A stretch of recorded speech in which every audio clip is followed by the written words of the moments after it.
Muito bom dia! Chegamos com mais um momento de entrevista, momento de conhecimento, oportunidade de aprendizado e hoje, com muita alegria, recebo a Patrícia da Rosa, ela que é botânica, pesquisadora e que vai compartilhar um pouco da sua trajetória de estudos e de produções conosco aqui na Rádio Popular.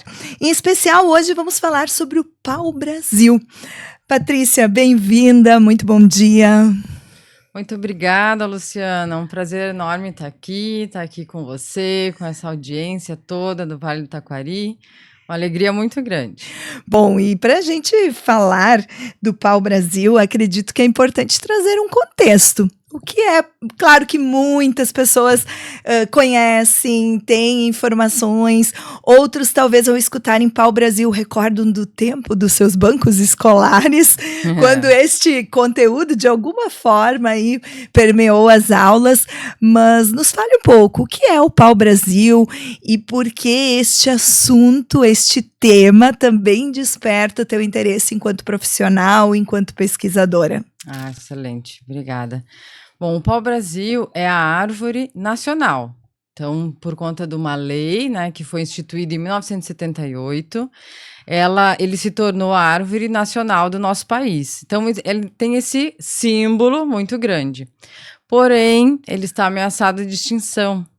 Por conta do histórico de exploração, né, houve uma exploração muito intensa em toda a costa brasileira, da Mata Atlântica, para a retirada do pau-brasil, por mais de 350 anos, para se fazer tingimento de tecidos na Europa. O pau-brasil ele proporcionou a popularização da coloração vermelha. Antes era super caro para as pessoas terem roupas vermelhas na Europa. Então, quando os indígenas, principalmente os tupinambás, apresentam o pau-brasil para os portugueses, lá em 1500, aí eles têm esse grande mercado de pau-brasil sendo instituído, que dura mais de 350 anos, até o descobrimento da anilina, que é esse corante químico. Então, nesse processo, se retirou assim, mais milhões de toras de pau-brasil e a gente teve uma redução populacional muito grande. Recentemente, já no século XVIII, se descobriu que o pau-brasil é a melhor madeira para se fazer arcos de violino. Então, os arcos de violino, eles são essenciais para a música clássica, né? Não existe qualquer orquestra sem um violino, um violoncelo, um baixo. Então, ele é a melhor madeira para isso. Então, a partir do século XVIII, se começou a usar a madeira para se fazer arcos de violino. Isso também agravou a situação de ameaça do pau-brasil. Então, por isso, por ser bióloga e ter recentemente finalizado meu doutorado em botânica, que eu passei a estudar a conservação do pau-brasil. Bom, e a gente vai falar muito mais sobre o pau-brasil, sobre todo esse estudo e também a relevância que você já traz aqui neste momento inicial. Mas antes, vamos contextualizar quem é a Patrícia, né? Sim. Certamente muitas pessoas aqui das redondezas reconhecem esse rosto, mas a Patrícia já está aí residindo fora de Teutônia há bastante tempo. É verdade. Bom, eu sou filha de Teutônia, né? Meu pai e minha mãe votaram no plebiscito e eles têm muito orgulho disso. E eu fiz, então, toda a minha jornada escolar inicial em Canabarro, na Escola Estadual Reinaldo Afonso Augustin. E depois eu fui fazer faculdade na Federal de Pelotas, eu fiz biologia. Depois trabalhei algum tempo na indústria, depois fui fazer mestrado na Escola Nacional de Botânica Tropical no Jardim Botânico do Rio de Janeiro. Depois eu comecei a trabalhar com espécies ameaçadas, eu trabalhei para o Ministério do Meio Ambiente por 5 anos, fazendo análise do risco de conservação. Então, análise do risco de extinção para se descobrir se uma espécie é ameaçada ou não, utilizando parâmetros da União Internacional de Conservação da Natureza. Ali que eu recebi o convite do Dr. Haroldo Cavalcante Lima para vir trabalhar com o pau-brasil. Aí iniciei meu doutorado em 2021 e finalizei agora em dezembro de 2025. Então, o seu doutorado ele já foi focado neste estudo, nessa pesquisa específica sobre o pau-brasil. Sim, sim. E como foi essa transição, assim, de Teutônia para o Rio? Na época, você mencionou, trabalhou na indústria, trabalhou por aqui, no estado. Como foi essa transição, assim? Não foi uma transição muito fácil, né? Porque mudar de cidade sempre gera, né, um novo conjunto de adaptações, né? Mas eu me adaptei facilmente porque eu realmente não consigo me adaptar muito ao frio. Mesmo então nascendo aqui.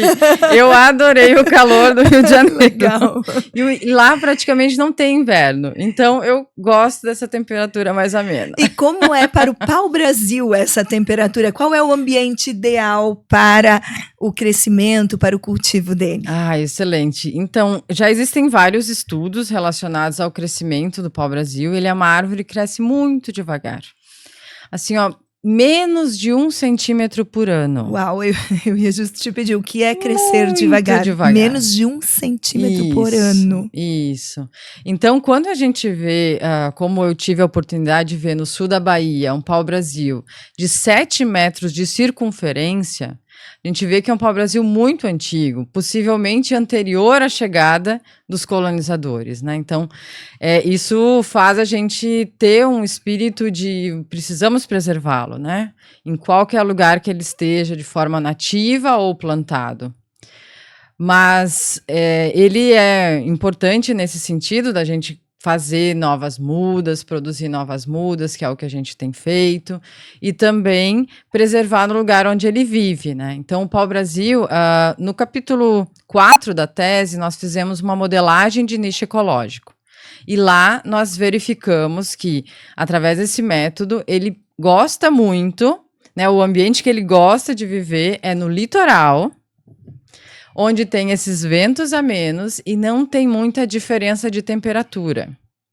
Nós também analisamos o solo que ele vive e ele gosta muito de viver próximo de pedras, em áreas de mata fechada, mas com várias pedras. Então, o litoral do Rio de Janeiro é perfeito para o crescimento. Ele adora. Aqui no sul temos um pouco de empecilho na questão da temperatura, ou ele também se adapta? Ele se adapta plantado, mas ele não chega aqui naturalmente. Naturalmente, ele vive do Rio Grande do Norte até o Rio de Janeiro.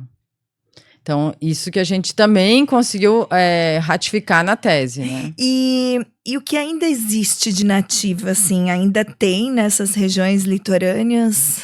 Ainda tem alguns lugares que sobraram. Nós levantamos 140 fragmentos de mata nativa.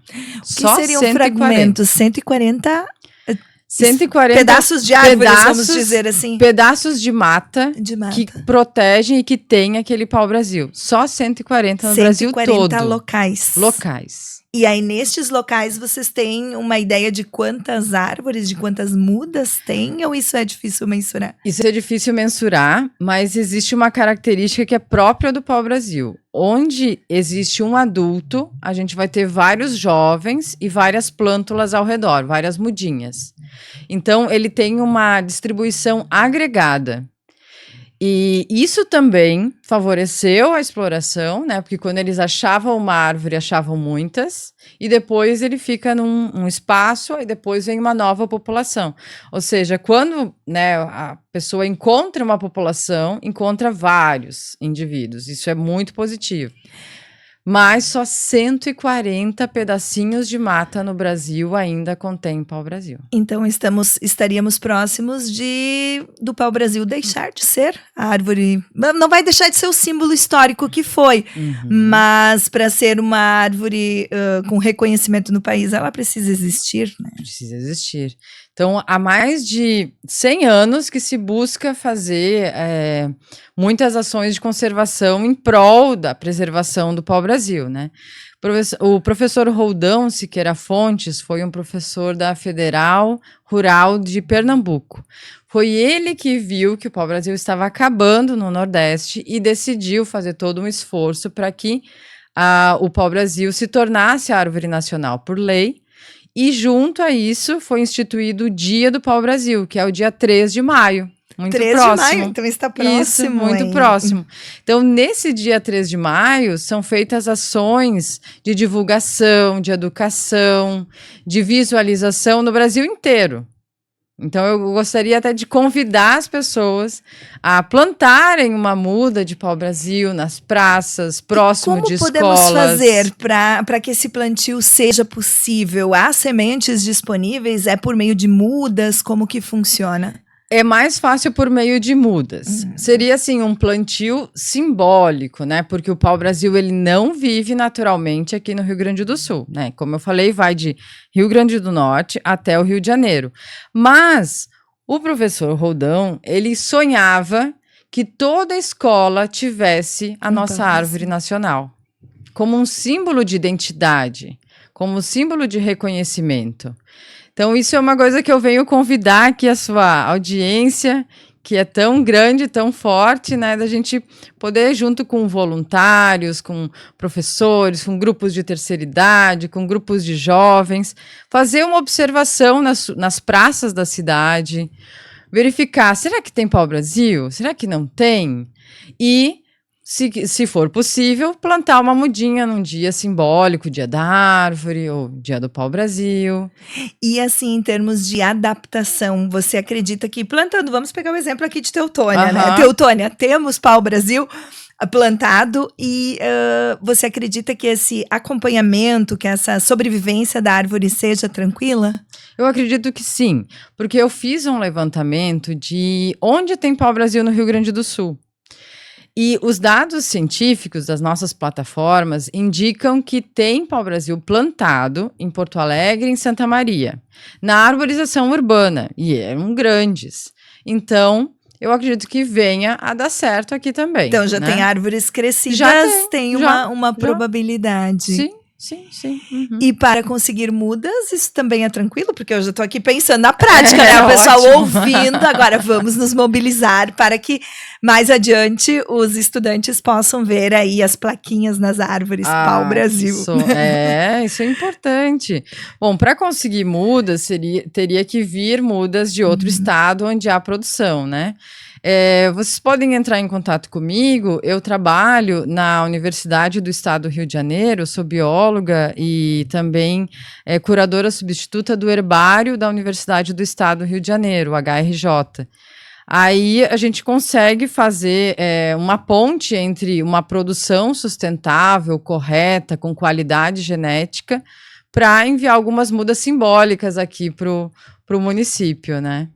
E para você que saiu de Teutônia, né, para estudar o pau-brasil no Rio de Janeiro e nas regiões norte e nordeste do Brasil, o que significaria para você ver aqui esse movimento? Nossa, seria incrível, porque é uma ação de conservação direta, importante, e eu sempre digo que minhas raízes estão aqui. Então, a gente precisa de ter raízes muito fortes para o tronco crescer com vigor, como o pau-brasil, e florescer um pouco mais no sudeste, no norte, mas as raízes estão sempre aqui. Bom, e você mencionou a questão dos violinos, né, dos instrumentos de corda, e Teutônia tem uma característica muito forte, né, temos aí Teutônia e toda a região, se formos olhar, muitos conjuntos, muitas orquestras, e certamente muitos violinos ecoando aí pelo município. Provavelmente muitos destes violinos são feitos à base de pau-brasil. Então eu convido os músicos que estão nas orquestras usando o seu arco de violino para que eles possam apresentar para as pessoas, aqui tem pau-brasil. Não é no corpo do violino, mas o arco que é tocado. Esse sim é especial e é único. Então, os músicos, eles podem ainda valorizar mais a música clássica, valorizar mais a sua vivência, a sua atividade, dizendo, aqui nós temos pau-brasil. Né? Então, a gente tem a árvore nacional com esse símbolo ligado à cultura. É cultura e meio ambiente. Muito bem, e você me entregou aqui um material, uma obra, né? Espécies do Jardim, que você teve a oportunidade de participar, o mapa do jardim. Nos fale um pouco também sobre este trabalho, este estudo. Claro. E essa oportunidade de deixar, além, você tem a sua tese de doutorado, né? Sim, Toda sim. aí focada no pau-brasil, mas aqui me parece que amplia o leque das espécies. Sim. Eu gosto muito de fazer atividades de divulgação científica para aproximar as pessoas da botânica. Aqui em Teutônia, nós temos assim muitas pessoas que têm muito amor pelas plantas, pela agricultura, pela floricultura, né? Eu venho de uma família que tem muito amor pela floricultura. Então, isso, quando a gente, né, vira cientista, vai trazer o conhecimento relacionado a como apresentar isso para o público geral. Então, em convite ao setor de educação da Casa Roberto Marinho, nós publicamos esse livro em 2021, falando sobre espécies ornamentais e de destaque no jardim. Aí eu trago a origem da planta, características para identificar, e também onde ela está no jardim, como ela pode ser observada ao longo do ano. E também foi feita ilustrações dessas espécies e um mapa do jardim, ou seja, você pode percorrer o jardim todo observando essas plantas. É uma atividade que traz bem-estar e traz conhecimento. Já identifiquei algumas espécies aí que a gente encontra, por exemplo, a costela de Adão, né, que é uma planta bastante encontrada. Sim. O camarão amarelo, que eu sequer sabia o nome, mas que está no meu jardim. Viu? Né? Então, certamente um material muito rico aí para pesquisa dos estudantes também. Claro. E aqui também temos espécies em extinção dessas aí, ou isso não tem relação uma coisa com a outra? Nesse livro, a espécie em extinção é um pau-brasil, que eu fiz também o comentário sobre ele, né? Porque ele está muito próximo do Parque Nacional da Floresta da Tijuca, que é uma área de ocorrência onde nós descobrimos uma população nova, né? Então, ele está muito próximo disso. Mas são espécies muito bonitas e que todos os visitantes que forem lá para o Rio de Janeiro, nesse jardim, podem ter acesso a esse livro e percorrer. Mas isso também serve de uma ideia para a gente fazer isso aqui em Teutônia. Da nossa região. Claro, fazer árvores notáveis de uma praça, para que a gente possa cada vez mais acessar as plantas ornamentais que estão aqui na cidade e valorizá-las cada vez mais. Você falou antes em arborização, né?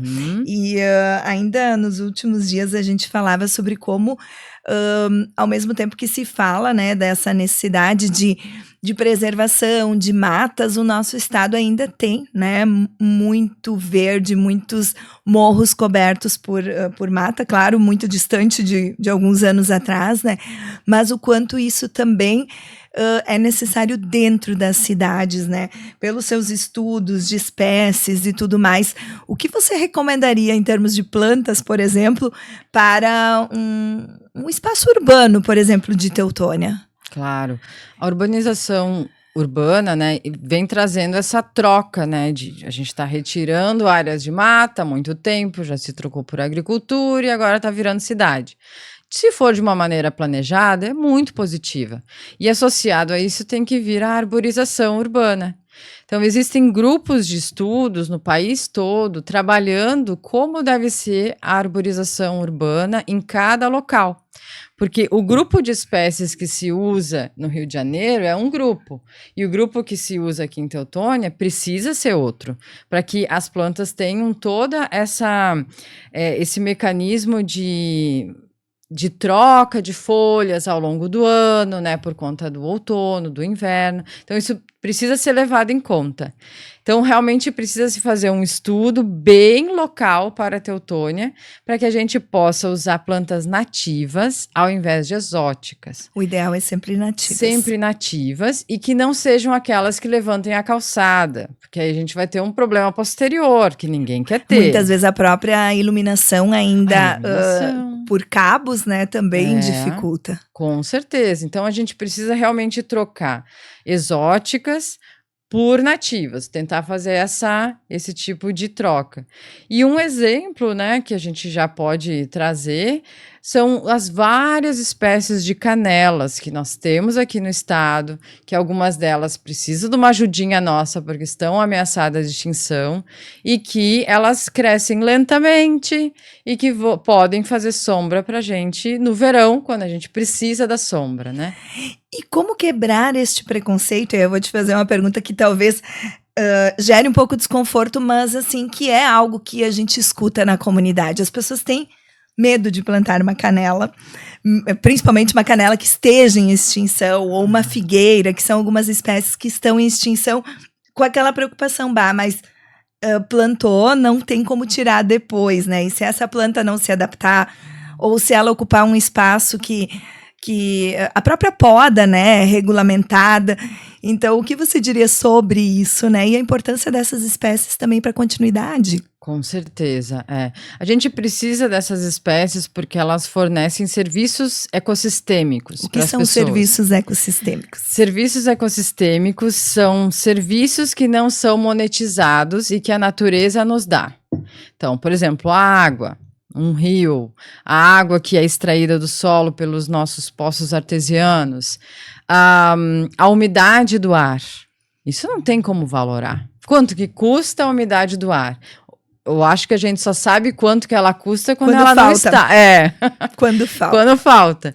Então, isso são serviços ecossistêmicos. E as matas, elas trazem diversos serviços ecossistêmicos, como a formação, a proteção, né, de olhos d'água, a proteção de fontes, o início de rios, e também toda a diversidade de plantas e de animais forma um equilíbrio para o meio ambiente. E aí entra a questão dos animais também, ainda recente, assim, muitos debates surgiram por conta das abelhas, né?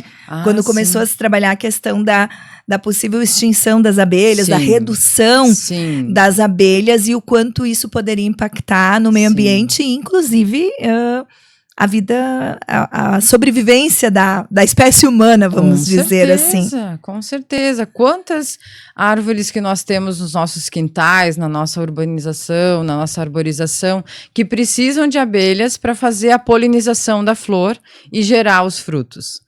Porque sem uma abelha para trocar o pólen entre flores, a gente não vai ter o fruto. Então, a pitanga depende disso, a jabuticaba depende disso, né? A bergamoteira, a laranjeira, o moranguinho precisa de polinização por abelhas. Então, a gente precisa ter esses cuidados de sempre manter um grupo de fragmentos de mata ao longo da nossa vegetação de Mata Atlântica aqui, para que se tem esses animais e tem esses serviços ecossistêmicos. Aí, sobre a arborização urbana especificamente, eu realmente indico consultar a Secretaria de Meio Ambiente da Prefeitura, que eles devem ter um plano de arborização. Porque foi no final do ano passado, se estabeleceu em nível nacional um plano nacional de arborização urbana. E esse plano ele vai decidir quais espécies plantar por região ao longo de vários anos. Então, tem muitos pesquisadores e voluntários trabalhando nisso para gerar uma receita específica para cada município. Então, uma posição bem respeitosa, eu digo, não, consulte pessoas locais, porque aí elas saberão. O que eu posso fazer é ajudar com informações. Vocês podem seguir a gente no Instagram, que é o @herbario.erg, e o meu é @Patrícia Rosa Botânica, que a gente pode trocar mais informação lá. Muito bem, Patrícia.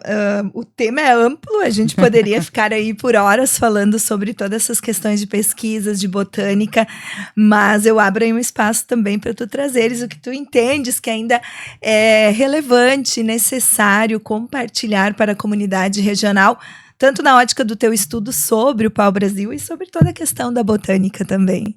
Muito obrigada. Eu gostaria de convidar, né, todo mundo que está ouvindo para que possa, né, buscar mais informações relacionadas às espécies aqui da região, também buscar áreas verdes, áreas que a gente possa restaurar nesse momento, que precisam de restauração e principalmente valorizar as nossas praças, valorizar a nossa arborização urbana e que ela possa trazer elementos da nossa flora nativa. A gente pode trocar informações relacionadas a quem são as nativas e, se possível, vamos fazer um levantamento dessas praças? Convido vocês. Bom, e tem uma citação que é bastante frequente quando as pessoas lançam uma obra, lançam um livro, né? Muitas vezes o pessoal diz, olha, são 3 coisas, né? Escrever um livro, ter um filho, né? Que não é uma obrigação, nenhuma delas é uma obrigação, né? E a outra seria plantar uma árvore. Então, fica esse desafio também para as pessoas que ainda não plantaram a sua árvore a fazerem esse gesto e buscarem uma espécie que faça sentido. Com certeza. Em Pau-Brasil, em alguma praça, seria o máximo. Vamos buscar, vamos pesquisar aí, se não encontramos algum pau-brasil em Teutônia. Quem e quais sabe? São as características da árvore, assim? Excelente. Como se identifica um pau-brasil? Ótimo. Quando ele é jovenzinho, ele tem o caule cinza e cheio de espinhos. As folhas dele, elas são todas recortadinhas e têm folíolos bem arredondados. E elas são bem verde, um verde bem vivo. Mais velho, ele vai ficar com um tronco mais espesso e ele cria umas placas, como se fossem umas plaquinhas de madeira que vão se desgrudando. Embaixo dessas placas fica uma coloração rosa avermelhada. Por isso a busca da tinta vermelha. Isso. Aí, então, e se ele for machucado, aí sim ele vai, né, como se diz, sangrar vermelho. Mas aí as folhas continuam bem verdes e ele vai apresentar uma florzinha amarelo-ouro com uma pintinha vermelha. E o frutinho dele, ele geralmente floresce entre setembro, no máximo até janeiro. E o fruto dele aparece de fevereiro até maio. E é um fruto todo cheio de espinhozinhos. E quando ele tá seco, ele se torce e manda a semente sozinho para longe. Ele joga ela. Isso. E forma um banco de plântulas. Forma um monte de mudinhas ao redor dele. Então, é de fácil identificação. Se o pessoal quiser pesquisar, pesquisa pelo nome científico, que é Pau-Brasilia equinata. Se a gente só jogar pau-brasil lá, vai aparecer um monte de espécies. Então, a gente sempre recomenda usar o nome científico Pau-Brasilia equinata.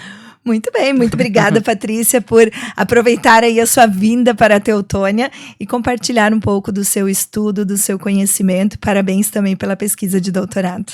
Muito obrigada, Luciana. Esta Patrícia da Rosa, que então é botânica, concluiu aí o doutorado com uma pesquisa aprofundada sobre o pau-brasil, a árvore símbolo do Brasil. Muito obrigada a você que nos acompanhou. Retornamos a qualquer momento com mais informações.